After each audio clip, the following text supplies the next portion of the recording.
All right, good afternoon, everyone. We're going to go ahead and get started. Welcome to Clark County's Transportation Electrification Working Group August meeting. We appreciate all of you joining us this afternoon. I think we have a pretty good agenda for you. We're going to do a roll call for members. We're going to give a transportation electrification industry update. There's lots of great things going on, and we wanted to make you guys aware. We're also going to update you on new electric vehicle data that's broken down by unincorporated Clark County and the cities. Provide an update on the EV infrastructure ordinance that we've been discussing, and also start to talk about some PUCN recommendations that might help us accelerate transportation electrification here in Southern Nevada. We'll do question and answers like we normally do, and then a quick overview of next steps.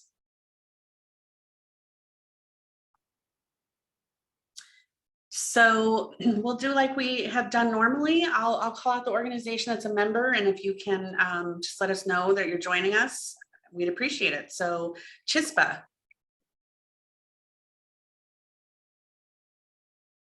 All right, City of Boulder City. Yes, I'm here, Joe Stubitz. Hi, Joe, thank you. Marci. City of Henderson. Hi, everybody. Anna Marie Smith with City of Henderson. City of Las Vegas.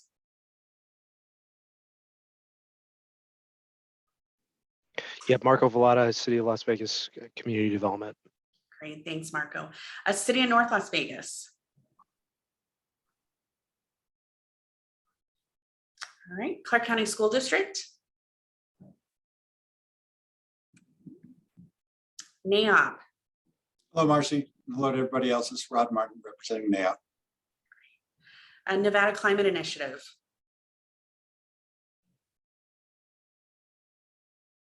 All right, NDOT. Hi, Marcy. It's Candy Bar Worley here. Hi, Candy. Thank you. How about NDEP? Hi, Greg Lovato with NDEP, and I see Joe Pereira on too.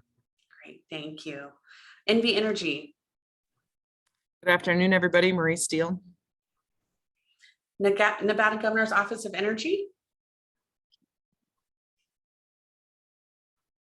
All right, Nevada Resort Association.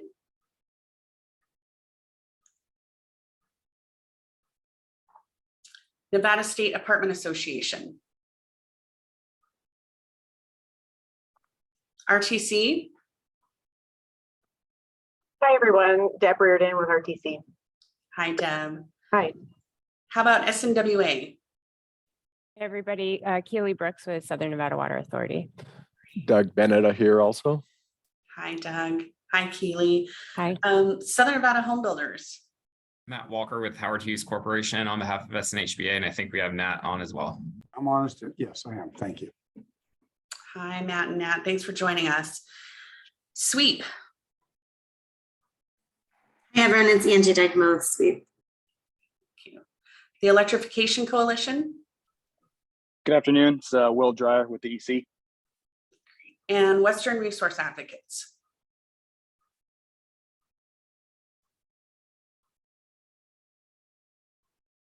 All right, so if you have any questions, please post them in the chat or raise your hand.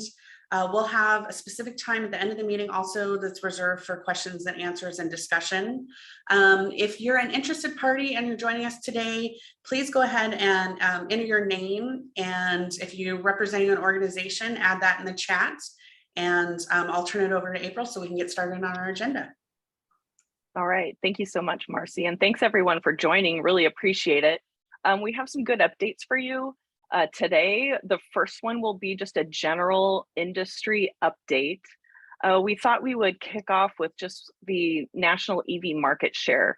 So it takes a little while for the sales reporting numbers to come in each month. So the most,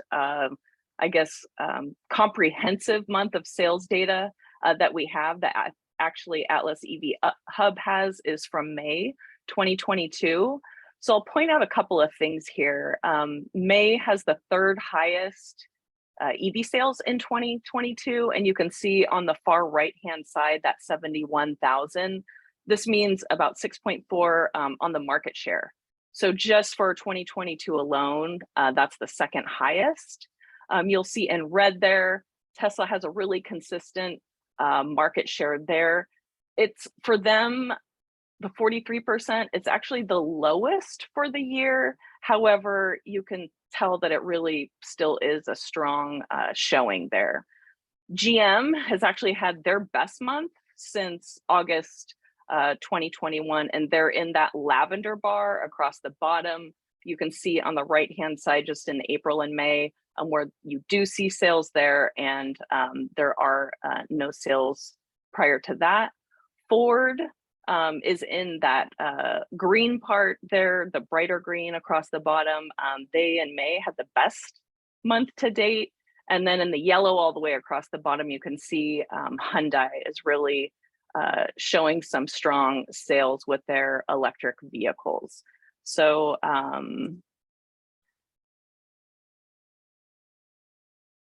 from just the specifically talking about Nevada and the EV market share there, it was so great that the Nevada Franchise Auto Dealers Association, they sent us some data about Nevada, and I pulled some things out there that they had in their most recent newsletter.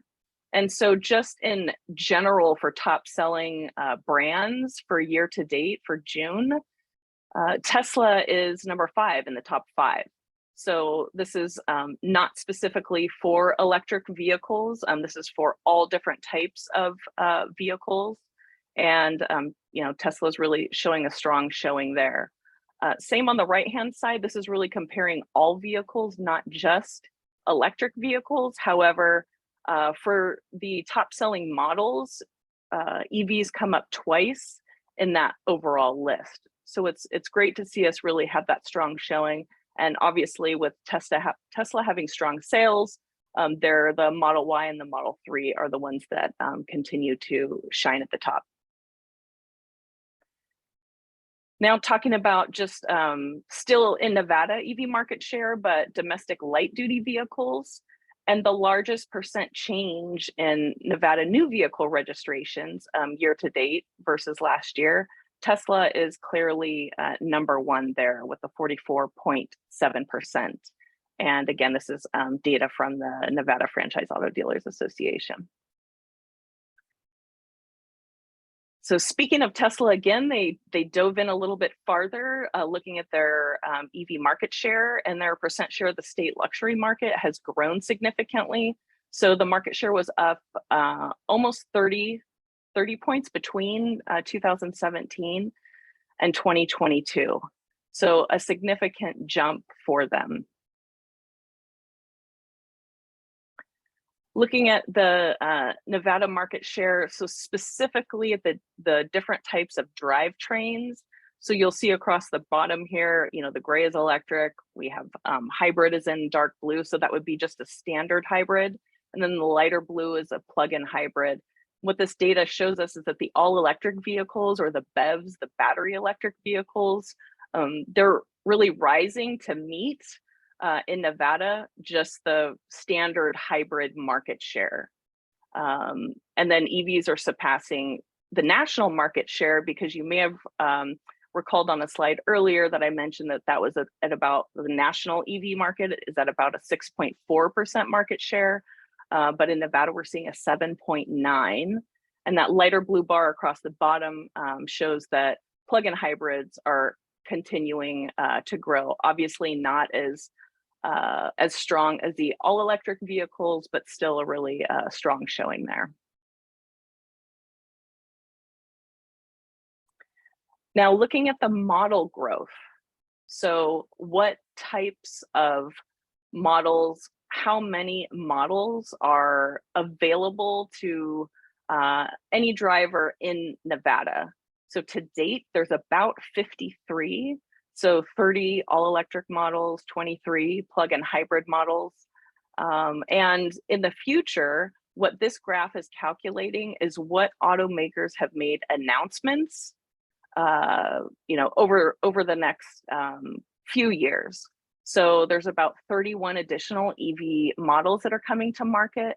And what's interesting is that specifically for the all-electric vehicles, the BEVs, the battery electric vehicles, the average mile range is 268 miles. So listening a lot to what customers say that range anxiety is a thing. They're looking to gear more towards range freedom to have those more of an uptake in those battery electric vehicles. I'll stop there a second and see if anyone has any questions about that data. Any anecdotes? All right. So now we'll jump into sales by location. This is what I alluded to a little bit in the email invitation that was sent out for this meeting, talking about, before what we really wanted was a breakdown of the number of electric vehicles by city. So we have that now. We received this data from the DMV. They don't give the specific address. However, they did provide us with zip codes. So that's how we were able to break that down. We have the data from 2020 to 2022. We're up to about 35,000, which is a pretty strong growth rate. The unincorporated Clark County, you can see the numbers there for Las Vegas, Henderson, North Las Vegas, Boulder City, and Mesquite. And then we broke down even further the unincorporated Clark County areas. So of that 14,000, you can see where those vehicles are located there. So what does this data really tell us? One, it's going to help us as we move forward, and especially two, as each of the cities move forward with their plans, and then as we develop this regional transportation electrification plan. We know with that 35,000 number, it was actually higher than we were expecting it to be, and we'll take a look at that a little bit more. So you have seen this chart before.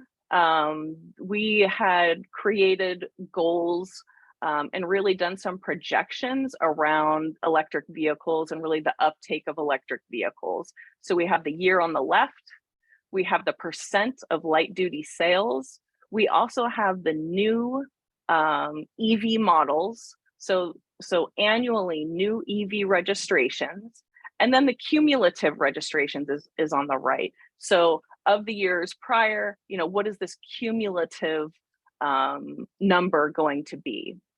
And so we're already halfway through 2022. And so if we break out just 2022 and not looking at the entire 35,000, which that is over 2.5 years. If we just look at 2022, we're halfway through the year and we're already at 13,000.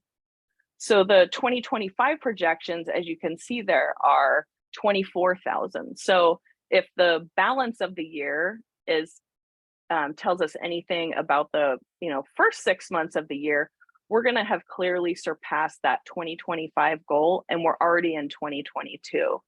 So really, I think what this data is saying, and I would be glad and interested to get your opinion as well, is that we really need to move quickly as to installations, charging, how we're going to accommodate these vehicles, because it's really the numbers are speaking for themselves. I will stop there for a second and see if anyone has any questions about this and anything that they want to share.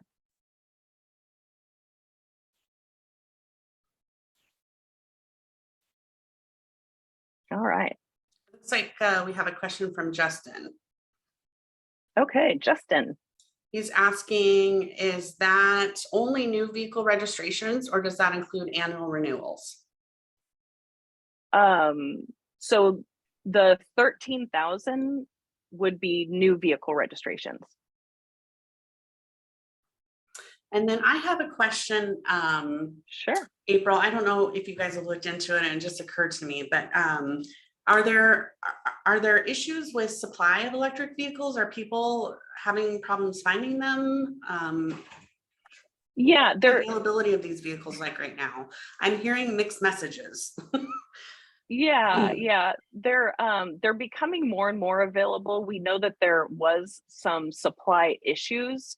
What I have been hearing from some of the fleets that we work with is that they're finding that it's becoming easier for them, those that are starting to electrify their fleets, to find electric vehicles, meaning they are going to be ready for them to purchase and procure sooner than vehicles that are either gasoline vehicles or diesel vehicles. That's just some anecdotal information that I have heard. There are still some supply chain issues. And also with the models and model availability, typically with automakers, those are going to go to the areas where the need is most. So what we tend to see there is if for some reason you wanted to get the Hyundai Kona, it's not available near you, you can either have that shipped in from another state, but everyone is ramping up their vehicles. Everyone is ramping up. And I don't know, Randy, if you've heard anything else that you want to share about that. And that's Randy Shimka with S-Curve Strategies as well. Yes, I would agree with what you said, April. There have been some pretty significant supply chains. The graph that you showed earlier that showed the decrease in those domestic cars, I think a lot of that had to do with the supply chain issues. Tesla was able to do some fancy footwork, I think, and procure some parts, and who knows how much they had to pay, but I think they have a strategy of purchasing whatever they need to do to make the cars, but there have been some issues. I think that's going to be getting better as time goes on through this year and into next year. I think the chip situation is going to be easing a little bit, so that's good news. Great. Any other questions? So then this is also another chart that you saw earlier in the year when we first started our transportation electrification working group meetings. These were the projections that we did around charging and charging needs. So what we'll need to do, and we'll be going over this in the next month or so, is just seeing, as we are seeing our EV projections increase higher than what we had originally projected for, most likely we're gonna see these installation numbers and requirements also increase. And that's because we are having an earlier demand than we had thought that we would have.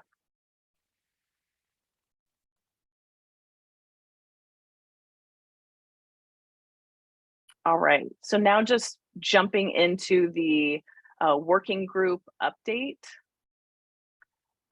You may have heard, and it's very exciting, that the Department of Transportation, they filed their Nevada Alternative Fueling Infrastructure Plan for $38 million for EV charging along highway alternative fuel corridors. You can see on the map there that everything in that gray bar, and also along the top where you see the dots, and down in the southern Nevada, those are all considered AFCs or alternative fuel corridors. Just to look at what each of those dots means. So the green dots are charging stations that are already compliant. You can see in Clark County, especially with that pullout there, that a majority of the corridors do have compliant EV charging. And typically what that would mean is that there is a fast charger every about 50 miles or so. You may see them closer together as well.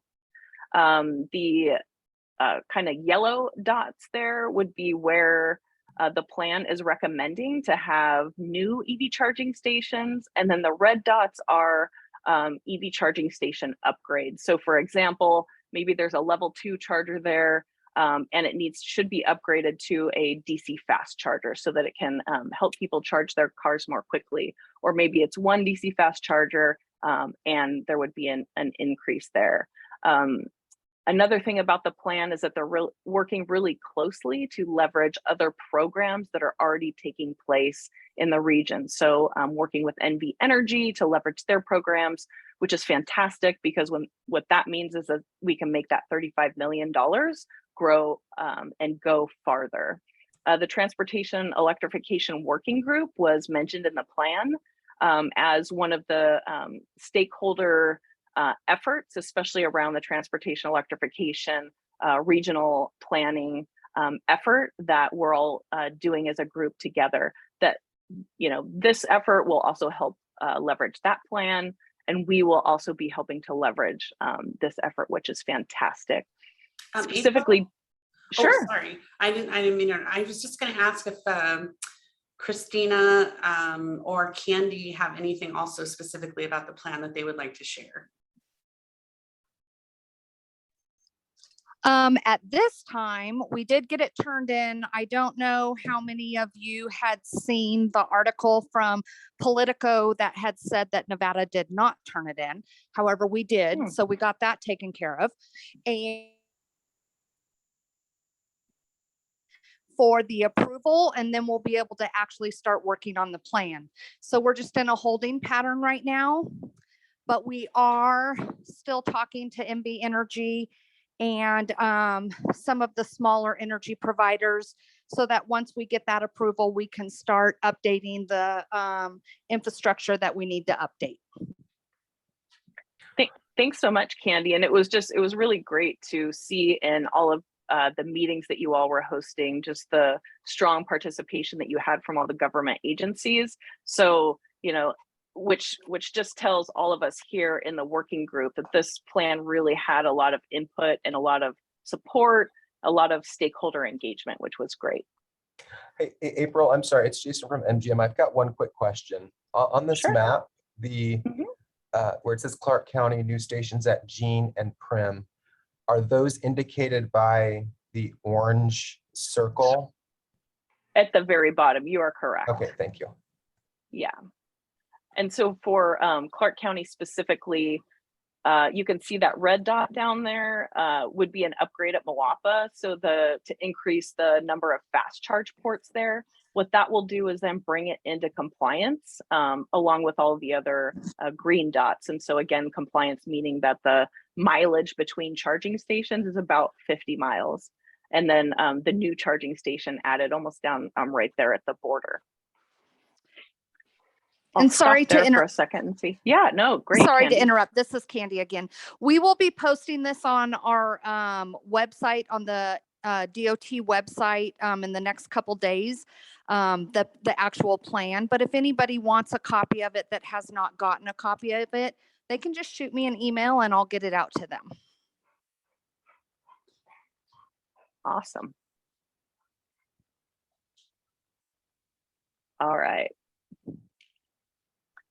So just providing a recap of what we've done over the last about 6 months, and then we'll provide just an update as to the timeline and some of the components for the transportation electrification strategy that we're looking to do by December. So we have increased the group's acumen with our monthly educational sessions. You can see the whole list there. If you do want to see any of these presentations, you can go to the county's website, and we do have a transportation electrification working group section there. So we post the presentations, and we also have an area there where you can register for all the meetings for the year. Another thing that we accomplished was gaining consensus on the TE strategy goals. So an example of that would be that we're working to help meet the state and also the county's GHG emission reduction goals, which would be that net zero by 2050. We also have some smaller goals along there, but really using transportation electrification to help bring those emissions down. We did a couple of surveys. The first one was talking about barriers, solutions to those barriers, how we can overcome those. We achieved the consensus on a need for an EV infrastructure ordinance, and the whole group is in the process of filling out some construction worksheets that will help us do a little bit deeper dive into the cost estimates there. The county is also working to transition their fleet to electric. They've filed many applications to participate in the MV Energy program for charging stations, and that effort is in progress. And this just gives us a quick snapshot of what we'll be looking to do through December. So today we'll open up the discussion for transportation electrification recommendations for the PUCN. Next month, we'll be looking into economic workforce and development opportunities, because that is one component of the strategy that we're looking to develop. On the 23rd, the Model EV Ordinance cost estimates, they're going to be due with those worksheets. If you have any questions about those, if you would need a worksheet, you know, please shoot me an email and I'll talk a little bit more about that in a second. In October, we'll review a potential draft ordinance, which really falls off of the results of those worksheets and the submissions from this group. And then in November, we'll review a draft of the transportation electrification strategy, and that strategy is due to be complete in December. So I will stop there a second and see if anyone just has any specific questions about the timeline, where we've been, where we're looking to go over the next few months. April, this is Erin McMullen Midby with Boyd Gaming. I just had one question on the cost impact worksheet. I think I saw on the worksheet that you're looking for projects that were completed or done between, I think, 2020 and 2022. Is that correct? That is correct. Okay, I guess just one piece of that is like, since that's COVID and there've been some, you know, I think it also said that they should be sort of signature projects or things like that that are representative of Clark County and projects in Clark County, and I'm just not sure that time frame is representative of the typical project. Okay, yeah. And Marci, was there any comment that you wanted to add there? I saw you. Yeah, Erin, if you have some suggestions of projects that maybe are that were constructed, designed and constructed outside of that time frame, you know, we could certainly be open to that feedback and using those cost comparisons as well. I think our biggest priority is just making sure that it's something that's been built reasonably recent, and that it is it's an actual project. It's not a hypothetical project, and that it's typical, whatever that is, building a project in Southern Nevada. So if you have something in mind that's outside of that time frame, it's not hard and fast. The time frame was just about trying to collect information that's relatively recent. That's perfect. That helps so much. I was just wondering how strict it was and if that was like a specific hard and fast, but you've answered my question. So Okay, thank you. Yeah, the more the merrier. So great. Any other questions? Okay. Karen has a question. How are the comments being submitted to the PUCN? Is there a docket you're filing them, or are you submitting them at a public agenda? I don't know. We haven't talked about that yet. Do you have a suggestion, Karen? Hi, this is Karen at the PUCN. I'm not really aware of comments just being filed without being attached to anything. So that was why I was asking. In September, MV Energy is filing its transportation electrification plan. That might be a great spot to file comments in, because again, I'm not sure how you get them to the commission when they're not attached to anything in August. Yeah, I think that was our goal, was to try to associate them with that docket, but we're open to suggestions, since at least for Clark County's part, you know how rather inexperienced we are at this. So whatever recommendation you guys have, if not, we'll probably file those comments associated with that docket. That would be my recommendation. I mean, having participated in a few of them already, you know, there's an existing one out there. That's when it makes the most sense, unless you're an outright intervener. Great. Okay. And then I also received a question. Has there been any discussion about the need to increase NV net metering allocation, more asphalt and more parking lots covered with solar panels to power charging stations, but the limited net metering levels will become a problem? So we have not talked about that, Pam, but let's have that discussion when we get to that part in the agenda. And thanks for bringing that up. Any other specific questions? All right. So just looking at what the transportation electrification strategy is going to recommend. So again, it's a regional strategy focused within Clark County. It's going to recommend current and future projected EV adoption, projected demand, charging. Both of those have really been complete.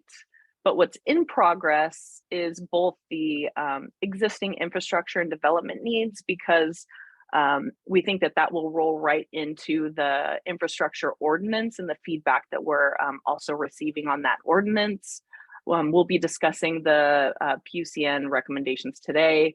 And then in October, so I had mentioned earlier that in September, we'll really be focusing more on the ordinance, but in October, we'll discuss more about the government collaborators. So where are those actionable EV goals going to be housed? Where specifically within each of the cities, who's going to be tasked with that, with keeping up that information? And then also as we gather data, so as you can see us getting that DMV data, for example. So if that DMV data is coming to the county, then the county would be able to provide this information to the city. So just making sure that we have really transparent and clear information as to where the government agencies can get their information from. Also in October, we'll be talking about the Clark County Clean City Coalition, their goals, and you may know that there is a new Clark County Clean Cities Coalition that is in the process of being developed. Anyone on this working group is welcome to participate, and will receive an invitation to participate if you have not already. All right, so now we'll jump into some recommendations. We do have some ideas to kind of spark that thought process. But what I'll do, Marie, if you are available, if there's any way that you could provide us, so Marie Steele from NV Energy, just maybe an update on that September 1 filing, and how we can become a part of that process through these comments. I know we just had a little bit of that discussion too. Yeah, thanks, April, and it's lovely to see everybody. So we are actively, obviously, working on that filing, right? So September 1st is coming up quickly, so we're in the home stretch. And obviously, this working group has been a big component of that.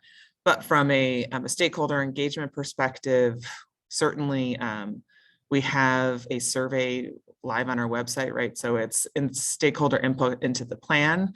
So it can be a resident, it could be a stakeholder, it could be a commercial customer, anybody can fill out that survey. We have summarized what we've seen to date. So we certainly have survey responses already also on the website as well. So, and also our EV forecasts and our different residential and commercial surveys. So we have a whole host of information there. We are going to have one broader stakeholder engagement on the 16th. It's not on the calendar yet, but I need to get that out. So I apologize for that. But that's the plan. And then obviously September 1st, right? And like Marco said, and Karen talked about, you can certainly still attach comments to that filing, as well as also be an official intervener. So, we can take that stakeholder engagement on the website. We are putting a summary of our responses of the stakeholder engagement in the filing as well. So really trying to provide as many avenues as possible to put in to put into the plan, but it's been incredibly helpful to have all these discussions and engagement already to help shape the plan that we're wrapping up. So But I'll put those links on the website as well. And also just so folks know, last plug. So as part of ERTEP, our urban charging depots and interstate charging depots, we're certainly doing site host nomination right now for commercial businesses if they're interested in participating. And so really, obviously, right now it's just saying you're interested. So it's a non-binding agreement. We just want to make sure all commercial customers are aware that that opportunity that we're going to at least close for now on August 15th, but they'll still continue to keep open to make sure that we're aware of where people are interested of hosting charging infrastructure. Fantastic, thank you. Any questions for Marie specifically?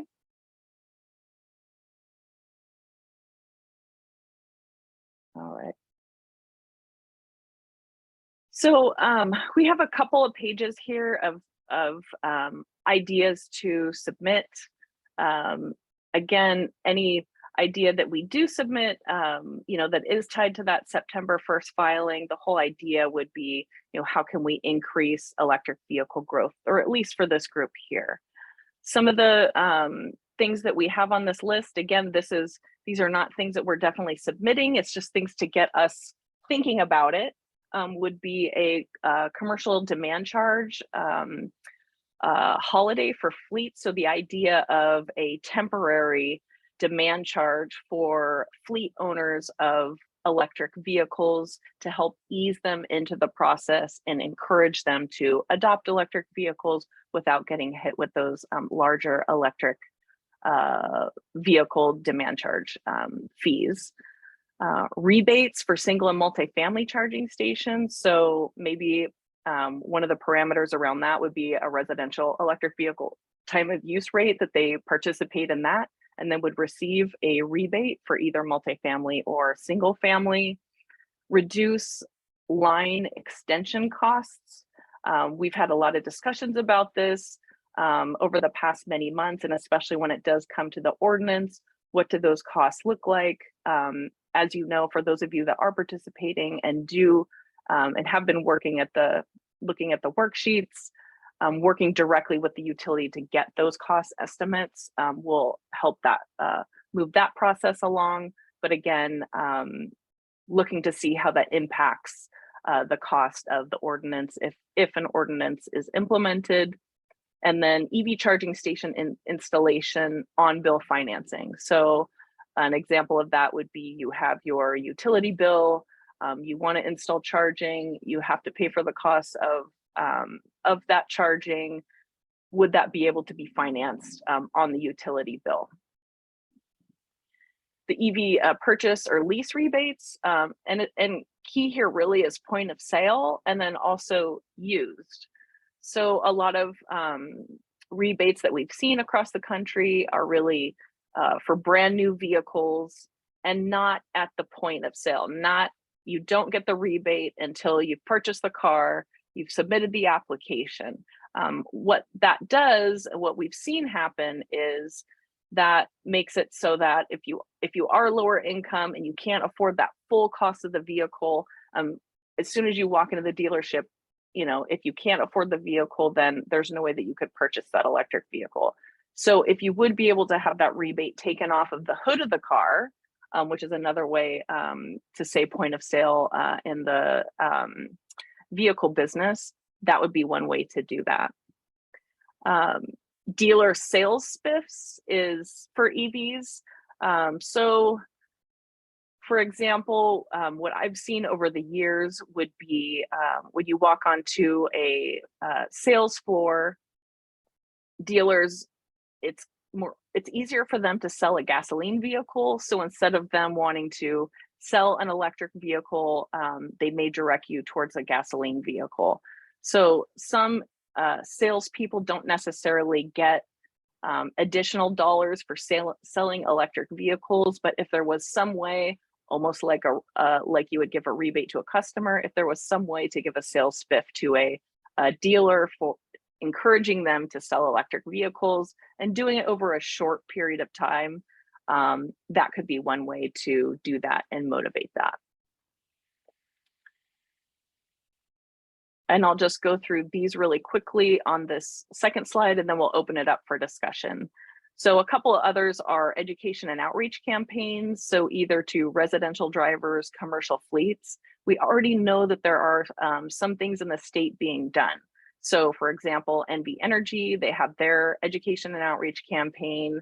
NDEP, they filed for Clean Cars 2 with the hopes that that education and outreach campaign is gonna be started in Q3. And then the new Clean Cities Coalition will eventually have outreach efforts there. So there's probably a lot of other organizations that are working on some type of education and outreach campaign. And I think the thought here is something that is broad to educate residents and businesses in general about electric vehicles, because a lot of times what we see in other states is all these great programs get rolled out, but the education and outreach campaign is probably the thing that comes with the least amount of funding. So it's kind of like if a tree falls in the woods, and you can't hear it, right? So it's a similar thing to education and outreach around electric vehicles in general. If you know, people aren't talking about them at barbecues or, you know, with their colleagues, it's probably not something that they're hearing a lot about. And so a broad education and outreach campaign is one way to do that. Other partnering organization ideas. Now, some of these may not be really, some may not be really excited about these, but I think it's just good to at least have them on the table. So for example, reduce license plate fees for EVs. That would be partnering with the state and the DMV. I-5 carpool lane stickers, partnering with NDOT. We know that it's a federal freeway. We understand that in the past they have not been able to do that. But these are just some things that, it's good to raise them again, especially in these groups, and see now that since electric vehicles are growing within the region, is now a time to maybe look at that again. So I am going to go ahead and stop there for a second and see what questions that we have. I see some comments here. So if you're interested in participating in the Clean Cities Coalition, or you'd like to know more, the Clean Cities Fellow for Clark County, Nicole Wargo, she's great. She's been doing a great job on that effort, really building it up for the county, and her email is there. Another question from Rick: would the ordinance address lower income access to electric vehicle charging stations? So the ordinance, that's a great point, Rick, and that would be something that we could add into that. And then Marci did respond there, so that's an expectation, yes. All right. Matt Walker, you are up. Thanks, April. So are we commenting on these to see if there are things that we should be introducing in the ordinance and kind of communicating to the PUCN about?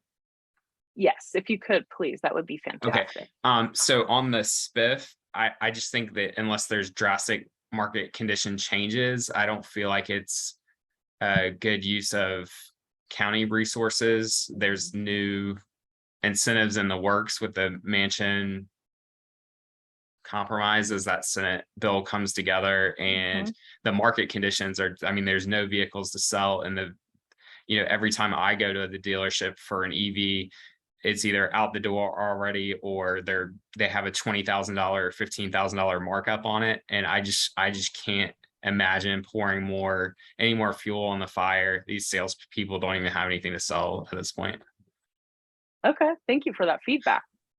And then since I'm kind of interrupting anyway, I fully I really appreciate the LEA consideration being on the slide, and obviously fully support that, and support just the overall effort of clearly sending the signal to the PUCN of what local governments intend to require, so that they can be that demand can be reflected in the designs and the LEA design and capacity conversation. The last thing that I wanted to float, and it kind of ties into the on-bill financing, is the Orlando style program where through your LEA, you can opt into having the utility stand up and operate any fast chargers at your commercial business or multifamily structure. And so that way, when you turn it over to the residential or commercial association, it's just a complete ease of use in addition to, reducing that upfront cost. I think that might be a step further than the on-bill financing, and definitely think it has some merit. Great. That's great feedback. Anything else? Candy has her hand raised. All right, Candy. I just wanted to make a recommendation regarding the spiff as well. Sure. To possibly incentivize salespeople to become educated on selling the electric vehicles, because I know here in the north it's a lot different than down there in the south, but a lot of the salespeople, they don't even know how to sell them. It's more than just a test drive. You're actually educating the person buying it. So we might be able to come up with some kind of opportunity to train salespeople and then give them some kind of bonus because they went through the education process. That's great. And Marie, you're welcome to jump in if you want to jump in, but NV Energy is already doing a dealership education effort and throughout their territory, so which has been fantastic. I actually participated in one. We had a really great turnout, and it was a really great discussion with a lot of the auto dealer owners. And the program has had a really strong participation and larger of a participation than I think I've seen in other regions. And I think that's because we are seeing the growth of electric vehicles happening, and at least, especially in the media, talking about them more definitely helps. So I love that idea, Candy. That's great. That's good news too. I'll connect with Marie regarding that. Maybe I can go visit one of those as well. Thanks. Yeah, for sure.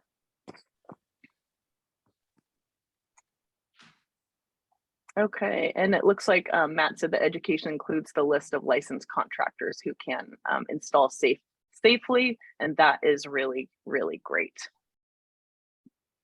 Helps, all of this will definitely help too with that component that I talked about earlier for the transportation electrification regional strategy when it comes to that economic and workforce development.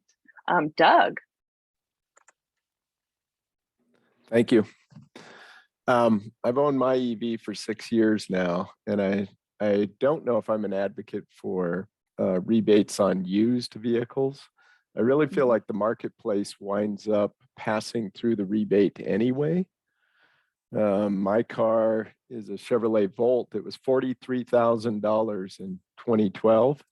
I bought it for $11,000 5 years later. So I feel like those, when people say that secondary buyers cannot afford EVs, I think the marketplace actually is passing through those rebates because the original owners are only expecting to recoup value based upon what their out-of-pocket expense was. So I realize that sounds very appealing. You're trying to put it in the hands of secondary buyers. But I think that's kind of inherent in the marketplace. So if those programs come to be, that's, it's not a big deal, but I feel like we're going to have more of a challenge with charging infrastructure, much more than getting cars off the lot and having them change owners and populating the cities with electric vehicles. Charging infrastructure is going to be the bottleneck. That's great feedback, Doug. Thank you. Anything else on that point? All right, Greg. Hi, everybody. Greg Lovato, NDEP. So I've heard a couple of comments about perspectives on incentives, and I think it'll just be good to hear those. As DEP is looking and evaluating potential adoption of Clean Cars 2, which has pretty aggressive zero emission vehicle adoption requirements and sales requirements for manufacturers.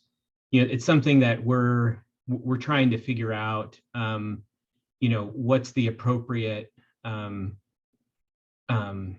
what is the effect and what is the impact of incentives? There could be changing federal incentives over time with different administrations. And so I guess what I'm saying is that, this is something we're going to have to look at as we evaluate potential adoption of Clean Cars 2 in Nevada is what is the effect of incentives? What are the analyses that should be done? I think people have perspectives, but I think we probably need some, incentive adoption. This is not unique to, vehicle purchases, right? Home purchases, there's a number of things where financial incentives are involved. And so it's not like something we can't analyze and understand. And I think we'll have to be trying to understand that as a part of Clean Cars 2. I don't know that every jurisdiction needs to go through the same evaluation to determine whether incentives should be afforded at every level, but we do need to have some baseline level of understanding. And I know that other states have been, doing some analysis along these lines and, are seeing some form of incentives as necessary to meet EV adoption targets. That's great. That's really good feedback. Thank you. So anything else? there's one thing that I think needs to be considered for at least the existing locations. New construction is one thing, but I'm going through this right now. I would say having some type of consideration for preliminary engineering and either electrical or civil to figure out how to get some of that preparation work for the stations themselves might be necessary. It's one of those things where depending on it's going to be location specific and based on the conditions on the ground. And there are some instances where we have found at our own facilities that we might need to upgrade an entire panel, or there might be longer trenching required than was previously anticipated. Those are costs that are eating into some of our budget that we, some of which was expected, some of it might have eliminated a site from consideration. And on the new construction side, at least you can prepare for that a little bit. You can plan out where you put in EV charging and how you get it, the electrical side and the civil side talking together. But I'd say the existing situations are a little bit more challenging, to say the least. And if there's a way to defray or help reduce some of those upfront engineering costs, let alone the hard costs of installation, that would be something to consider as a best practice. And is that, are you referring to something more like a technical advisory services type of a effort, or is there something else that you had in mind? It might be a little bit of both. There might be, there might be, and at least with NV Energy, I know that's embedded into the overall program with ERTEP and some of the rebate programs. But it is a large cost depending on some of the constraints that you might face that you might not realize until you're out in the field and actually doing some of the survey. So yeah, I think maybe bringing attention to it. Number one, there's a way to make sure that some of that gets deferred. That's another. And then I don't know, a little bit of it might be just making sure that on the engineering side, people have an understanding of what might be found in the field and how you can work your way through it. I mean, it's a little bit analogous to solar PV and just doing solar PV on an existing location. But yeah, it is all dependent on site specific stuff, and every single site's going to be a little bit different. Yeah, that's a great point. Great point, Marco. And yes, and Randy and I just working across the country and with utilities, it's yeah, that's really a key there, right? Is can we install the infrastructure here? How do we do that? Well, all of those studies would have to be done on each of those sites to be able to know that ahead of time. So those are all good points. And I also see that Anna Marie Smith had a comment. So perhaps we could consider finance incentives for adaptive reuse, particularly as it relates to retrofitting existing buildings for EV infrastructure. Also good points, which it sounds like that's along the lines of what Marco was talking about as well. Any other comments, questions? So is no one going to raise alarm bells about the reduced registration fees? Come on, people. Well, I'd say the overall gas tax issue will continue to be kicked down the road, but that's another issue for another day.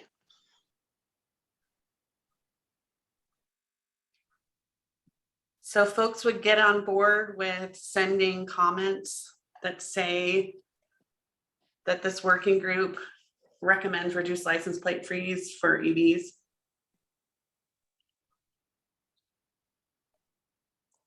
Yeah. Hi everyone, Christina from NDOT. Thank you, Christina. Hi, I'm just gonna jump in here and give awareness about something else that's going on regarding transportation revenue.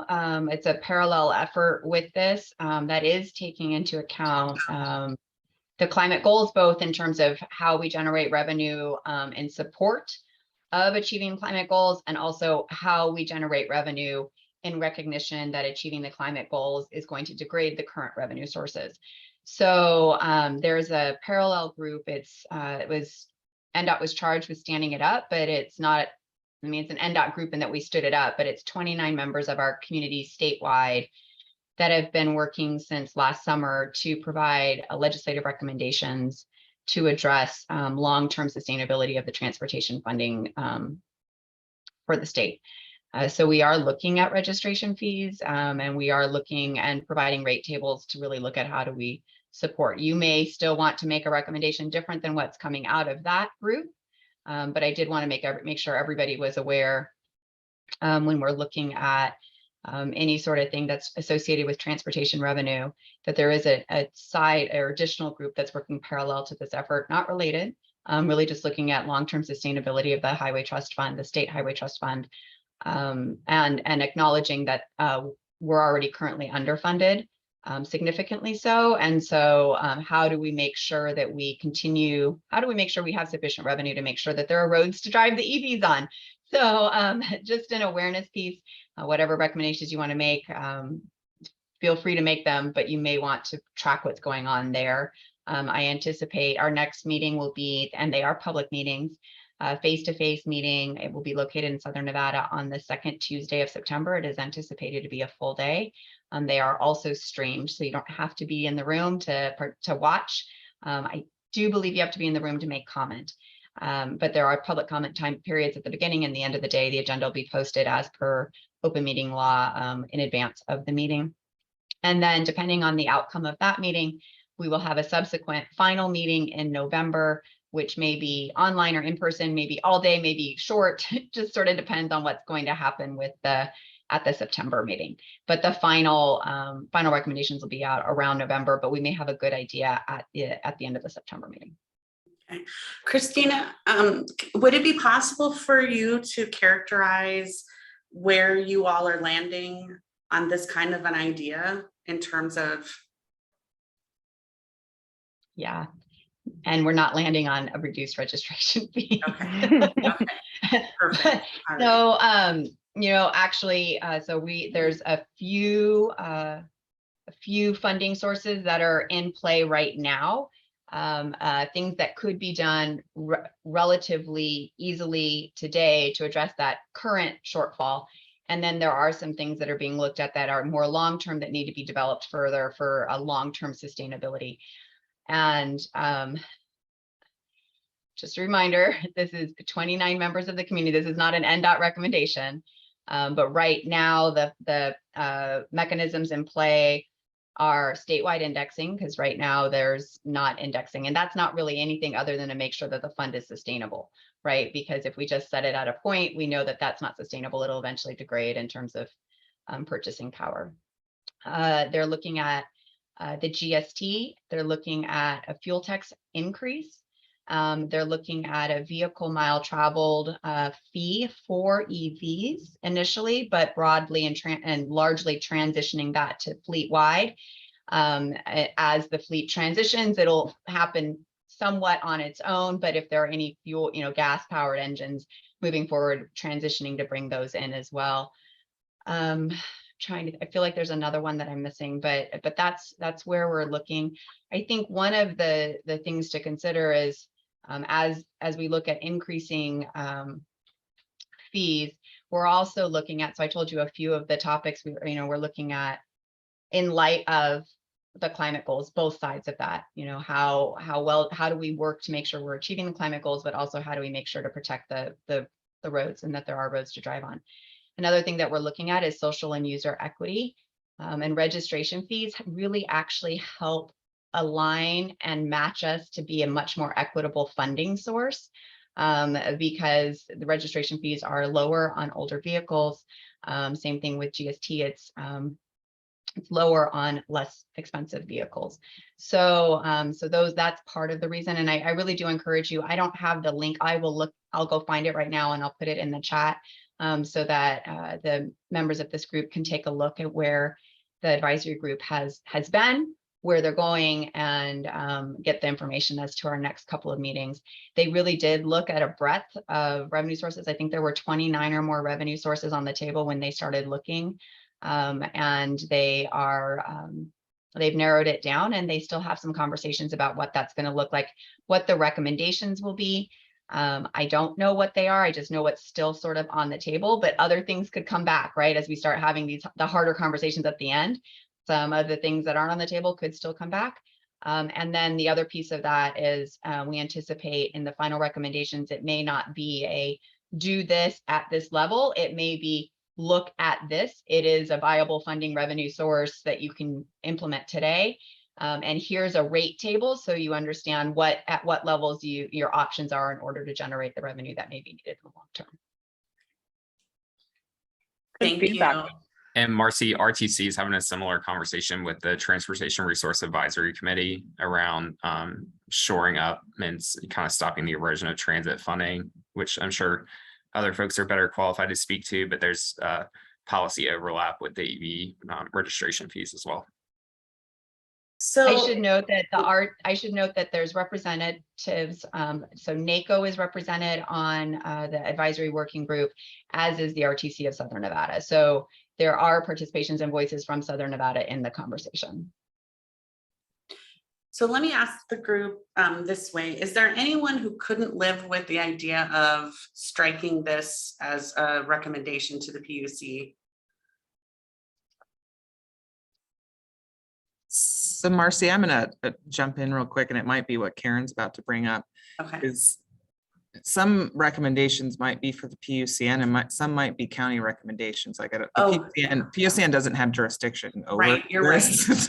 right. You're right. Sorry. So yes. there could be a legislative recommendation. So a couple things on here, right? So I think it's what recommendations are around infrastructure and load and electrical, and like some of the bigger policy ones. Just it's just not jurisdiction of the PUCN or the utility, right? So I would just raise that issue now. That's why it says other partnering organization ideas.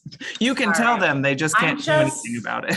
I'm just frantically trying to get rid of this idea from anything that has my name on it. No, I'm kidding. Okay, all right, okay, fair enough. Karen?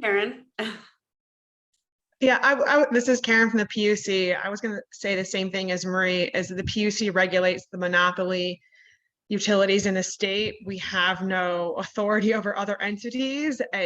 And so if you're couching these ideas as just, hey, PUC, here's what we're thinking of other agencies, like, I guess that's nice to know, but if you're making recommendations to the PUC, it should be something we have jurisdiction over to do. And correct, these recommendations were not for the PUC. It was just since we, putting all of them up together so that we can look at everything kind of on one plate. And then working with each of those specific organizations on a particular idea that aligns with it.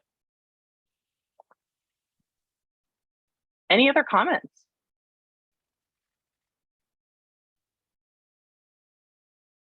All right. Jumping into just a quick recap and seeing if there is any feedback regarding the cost estimate templates. If you are planning to submit a template, could you list in the chat or just let us know right now that you are going to be doing that? We just want to track how many that we have, which organizations, so that we can follow up with you. And then I already mentioned this earlier, but we know that regarding the line extension estimates, there were some questions about that last month. So you can also reach out directly to the utility for that. But are there any questions, comments, discussions that you want to have around the estimates?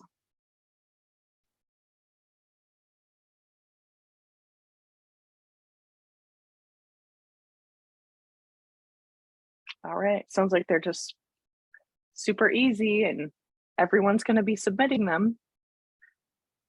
Marie also said to reach out to her and she can coordinate with their new business department to support the calculation. So thank you so much for doing that, Marie. I know that it's a heavy lift as part of this effort.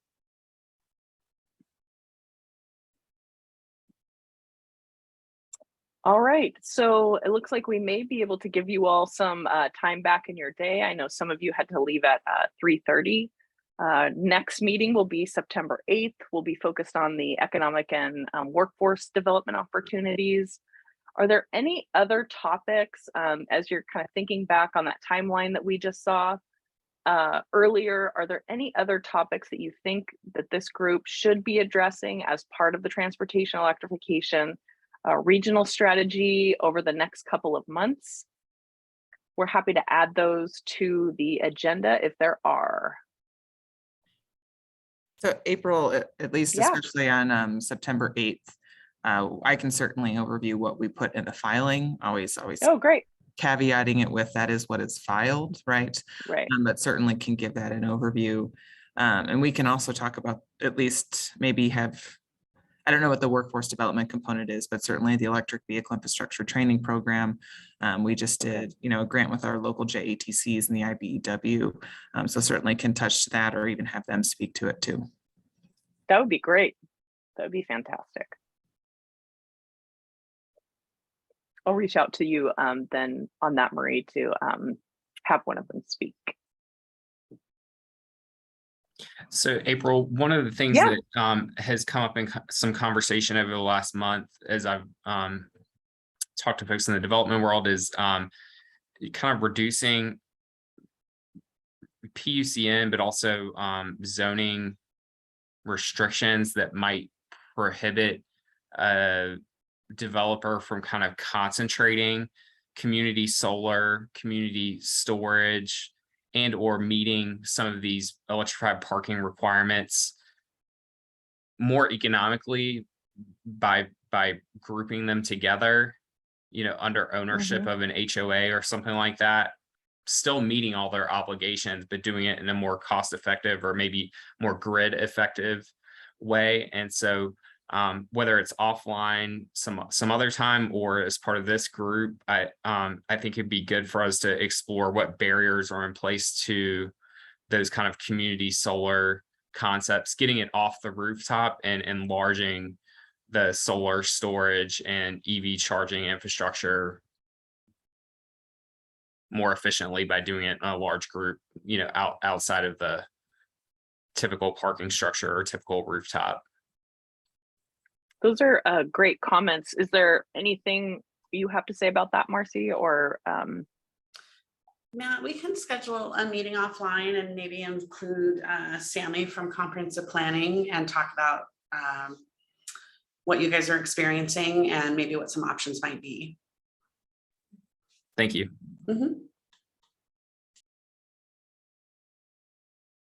Great. Any other topics or recommendations? Okay, so then the September 23rd, the cost estimate sheets will be due. We will be having one more meeting before that, but again, we wanted to give everyone enough time so that they could do thorough cost estimates. And with that, unless there are any other comments, thank you so much for attending, and we will see you next month. Marci and I are always available. Shoot us an email, anything that you need. We're happy to chat about it. And thank you, thank you. Thank you, Marci and April. Thank you, Candy.